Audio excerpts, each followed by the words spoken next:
দেখানোর চেষ্টা করছে তাদেরকে একটু জুনায়েদ আহমেদ कौन है ये आदमी?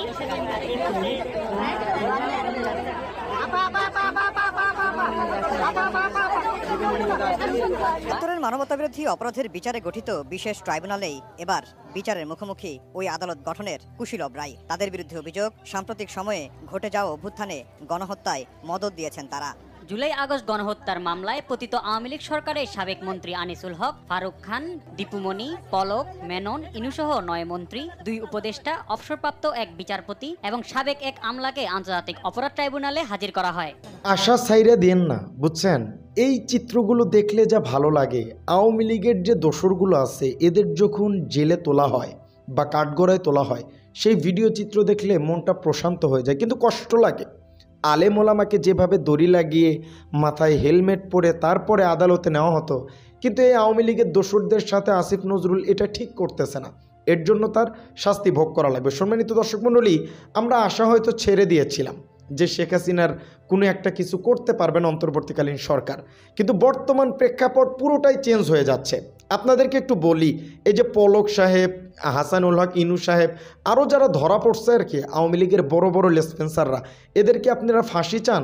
অবশ্যই একটু কমেন্ট করবেন। আদালতের রায় ফাটাফাটি, আপনারা কি চান? শেখ হাসিনাকে দেশে এনে ফাঁসি দেওয়া হোক, বা এই যে তার যে এমপি মন্ত্রীগুলো আছে তাদের কি শাস্তি দাবি করেন, এটা অবশ্যই কমেন্ট করবেন। আজকের ভিডিওটি খুবই গুরুত্বপূর্ণ। আমাদের হাসু এবং তার দোসররা কেমনে কি তাদের বিচার আসা শুরু হলো, কি রায় হলো, এ ব্যাপারে একজন দেশের নাগরিক হিসেবে জানা দরকার তো, তাই না? কত গুম খুন, কত কিছু করছে, তো তাদের সাথে বাংলাদেশের অন্তর্বর্তীকালীন সরকার কি করতে যাচ্ছে এটা তো জানা দরকার। চলেন একাধারে ভিডিওটি না টেনে পরিপূর্ণ দেখে আপনার মূল্যবান মতামতটি কমেন্ট বক্সে জানাবেন। তার আগে ভাই এবং বোনেরা, চ্যানেলে যারা নতুন আসছেন দয়া করে চ্যানেলটি সাবস্ক্রাইব করে দেবেন, একটা লাইক দিয়ে ভিডিওটি না টেনে দেখতে থাকি। জুলাই আগস্ট গণহত্যার মামলায় পতিত আওয়ামী লীগ সরকারের সাবেক মন্ত্রী আনিসুল হক, ফারুক খান, দীপুমণি, পলক, মেনন, ইনুসহ 9 মন্ত্রী, 2 উপদেষ্টা, অবসরপ্রাপ্ত এক বিচারপতি এবং সাবেক এক আমলাকে আন্তর্জাতিক অপরাধ ট্রাইব্যুনালে হাজির করা হয়।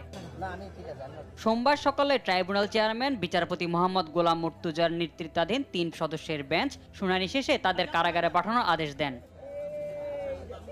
শুনানিতে তদন্তে নিপীড়নের পটভূমি পাওয়া গেছে জানিয়ে চিফ প্রসিকিউটর আদালতকে জানান, জুলাই আগস্ট গণহত্যা তদন্ত শেষ হতে আরও সময় লাগবে। প্রসিকিউশন 2 মাস সময় চাইলে 1 মাস সময় দিয়ে 17 ডিসেম্বর অগ্রগতি প্রতিবেদন দাখিলের আদেশ দেন ট্রাইব্যুনাল। এইটার তদন্ত সমাপ্ত করে বিচারের উপযোগী একটা রিপোর্ট দাখিলের জন্য আমাদের একটা যুক্তিসঙ্গত সময় দরকার। আমরা 2 মাস সময় চেয়েছিলাম, আদালত আজকে 1 মাস সময় মঞ্জুর করেছেন। 1 মাস পরে আবার এই রিপোর্ট দাখিলের জন্য থাকবে, সেদিন হয়তো আসামিদেরকে নিয়ে আসা হবে। এই সময় শেখ হাসিনাকে কেন গ্রেপ্তার করা গেল না এ নিয়ে উষ্মা প্রকাশ করেন ট্রাইব্যুনাল। তিনি ভারতে পালিয়ে গেছেন জানিয়ে বন্দি বিনিময় চুক্তির আওতায় সরকার ফিরিয়ে আনার চেষ্টা করছে বলে আদালতকে অভিহিত করেন রাষ্ট্রপক্ষের কৌঁসুলি। এই সময় শেখ হাসিনার বিরুদ্ধে 1 মাসের মধ্যে তদন্ত শেষ করার নির্দেশ দেন ট্রাইব্যুনাল। 2000-এর মতো 1500-এর অধিক ছাত্র তরুণ জনতাকে হত্যা করেছেন, 25,000-এর বেশি মানুষকে আহত করেছেন। গোটা বাংলাদেশ জুড়ে নৃশংসতা চালানো হয়েছে, সিভিলিয়ানদেরকে নিষ্ঠুরতম পন্থায় হত্যা করা হয়েছে।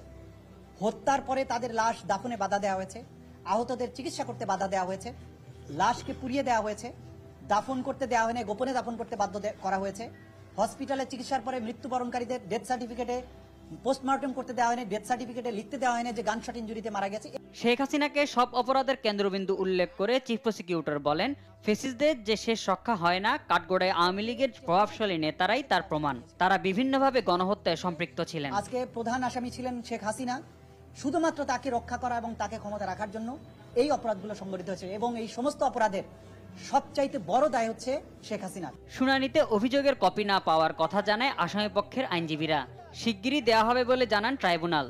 সম্মানিত দর্শক মণ্ডলী, ভিডিও চিত্রটি দেখলেন, আরও একটি গুরুত্বপূর্ণ প্রতিবেদন আছে, চলেন সেটাও একটু দেখে আসি। প্রথম কথা হচ্ছে, আমাদের যে আইন শৃঙ্খলা রক্ষাকারী বাহিনী রিপোর্ট যেটা দাখিল করেছেন 1 নম্বর মামলায়, যে একমাত্র আসামি শেখ হাসিনা, তার ব্যাপারে রিপোর্ট এসেছে তিনি দেশের বাইরে পালিয়ে আছেন, ভারতে অবস্থান করছেন। সেজন্য আমাদের পক্ষ থেকে আমরা ফরমাল রিকোয়েস্ট পাঠিয়েছি ইন্টারপোলের কাছে রেড নোটিশের মাধ্যমে, যে তাকে পেলে যেন গ্রেপ্তার করা হয়। পরবর্তী পদক্ষেপ বাংলাদেশ সরকার ইতিমধ্যে বলেছেন যে এর বাইরেও পদক্ষেপ আছে, যেহেতু তার বিরুদ্ধে মানবতা বিরোধী অপরাধ সংগঠনের অভিযোগ আছে এবং তার বিরুদ্ধে গ্রেপ্তারি পরোয়ানা জারি আছে। তাকে ভারতের সাথে সম্পাদিত যে অপরাধীর বহিঃসমর্পণ চুক্তি, সেটার মূলে তাকে ফেরত চাওয়ার জন্য বাংলাদেশ গভর্নমেন্ট চিন্তা করছেন বলে গতকালকে প্রধান উপদেষ্টা তার বক্তব্যে বলেছেন। সুতরাং সেই প্রক্রিয়াতেও বাংলাদেশ যাচ্ছে, এটা আমরা আদালতের কাছে জানিয়েছি।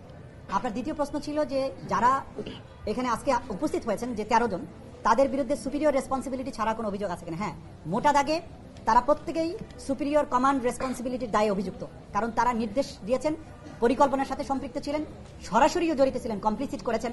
স্বরাষ্ট্র সচিব, স্বরাষ্ট্রমন্ত্রী তারা সরাসরি সম্পৃক্ত ছিলেন নির্দেশনা দেয়াতে। এবং আন্তর্জাতিক আইনে আপনারা জানেন যে অপরাধ সংগঠনের প্ররোচনা দেয়া, প্ল্যানিংয়ের সাথে থাকা, অপরাধ প্রিভেন্ট করতে শক্তি থাকা সত্ত্বেও প্রিভেন্ট না করা, যারা পারপিট্রেট করেছে তাদেরকে শাস্তি দেওয়ার ক্ষমতা থাকা সত্ত্বেও শাস্তি না দেয়া, প্রিভেন্ট করার চেষ্টা না করা, এই সবগুলোই আন্তর্জাতিক অপরাধ ট্রাইব্যুনাল আইন 1973 অধীনে আইনে অপরাধ। এই অপরাধের দায় এই প্রত্যেক আসামির উপরে আছে, সেটা আমরা আদালতকে জানিয়েছি। ডিজিটাল সিকিউরিটি অ্যাক্টের মাধ্যমে মানুষের বাক স্বাধীনতা, অন্যায় এবং নিপীড়নের বিরুদ্ধে যে ভয়েস জনগণের, সেটাকে রুদ্ধ করা হয়েছে। এইভাবে একের পর এক গণতান্ত্রিক প্রতিষ্ঠানগুলো ধ্বংস করেছে, নির্বাচন ব্যবস্থাকে ধ্বংস করেছে, শুধুমাত্র একজন ব্যক্তি বা তার পরিবারকে ক্ষমতায় রাখার উদ্দেশ্যে। এটা একটা রাষ্ট্রের যে চেতনা, সেইটার বিরুদ্ধে তারা অবস্থান নিয়েছিলেন। এবং সেটা করতে গিয়ে আজকে প্রধান আসামি ছিলেন শেখ হাসিনা, শুধুমাত্র তাকে রক্ষা করা এবং তাকে ক্ষমতা রাখার জন্য এই অপরাধগুলো সংঘটিত হয়েছে। এবং এই সমস্ত অপরাধের সবচাইতে বড় দায় হচ্ছে শেখ হাসিনা। উদ্দেশ্য বাস্তবায়নের জন্য আজকে বাকি যে 13 জনকে উপস্থিত করা হয়েছিল, তারা ক্যাবিনেটের সদস্য হিসাবে সরকার দলের বিভিন্ন দায়িত্বশীল পদে অধিষ্ঠিত থেকে, কেউ সরকারের আমলাতন্ত্রের মধ্যে, যেমন স্বরাষ্ট্র সচিব ছিলেন, তারা এমপি ছিলেন, 14 দলীয় জোটের নেতা ছিলেন, রাজনৈতিক সহকর্মী ছিলেন, তারা সবাই মিলে এই অপরাধগুলো সংগঠন করেছেন নৃশংসভাবে। 2000-এর মতো, 1500-এর অধিক ছাত্র তরুণ জনতাকে হত্যা করেছেন, 25,000-এর বেশি মানুষকে আহত করেছেন। গোটা বাংলাদেশ জুড়ে নৃশংসতা চালানো হয়েছে, সিভিলিয়ানদেরকে নিষ্ঠুরতম পন্থায় হত্যা করা হয়েছে। হত্যার পরে তাদের লাশ দাফনে বাধা দেওয়া হয়েছে, আহতদের চিকিৎসা করতে বাধা দেওয়া হয়েছে, লাশকে পুড়িয়ে দেওয়া হয়েছে, দাফন করতে দেওয়া হয়নি, গোপনে দাফন করতে বাধ্য করা হয়েছে।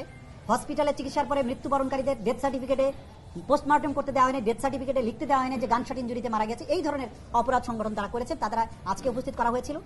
আমরা যেটা আদালতের কাছে জানিয়েছি যে এই অপরাধ একই সাথে সারা বাংলাদেশে 56,000 বর্গমাইল জুড়ে একদম ব্যাপক ভিত্তিক মাত্রায় সংগঠিত হয়েছে এবং টার্গেটেড ওয়েতে পারসিকিউশন করা হয়েছে।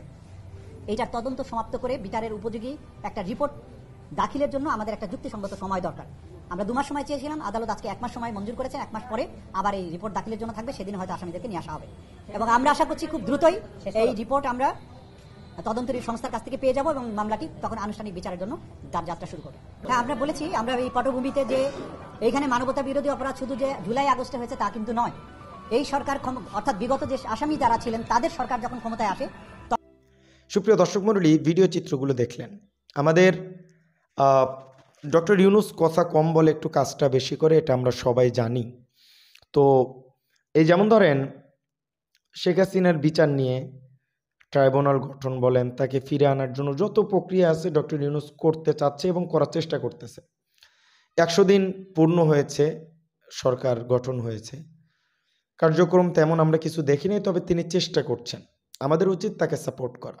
আওয়ামী লীগের দোসররা কোনোভাবেই যেন ফেরত আসতে না পারে এবং তাদের এরকমভাবে খোলা ময়দানের মতো ছেড়ে দিয়ে তাদেরকে জেল হাজতে নেওয়া হচ্ছে, এটা খুবই দুঃখজনক, এটা কষ্ট পাইছি। আসিফ নজরুল স্যার, জাতির কাছে আপনার জবাবদিহিতা করতে হবে, এত সোজা না, বোঝেন নাই ব্যাপারটা? তো আপনারা কি বিচার দাবি করেন এটা অবশ্যই কমেন্ট করবেন। বেশি কথা বাড়াবো না, আজকের ভিডিও ছিল এই পর্যন্তই। দেখা হচ্ছে পরবর্তী অন্য কোনো ভিডিওতে। সত্য নিয়ে কাজ করি, সবসময় সত্য বলার চেষ্টা করব। আপনারা পাশে থাকলে অবশ্যই ভালো কিছু করব। ভালো থাকবেন, সুস্থ থাকবেন। আসসালামু আলাইকুম রহমতুল্লাহি ওয়া বারাকাতুহু।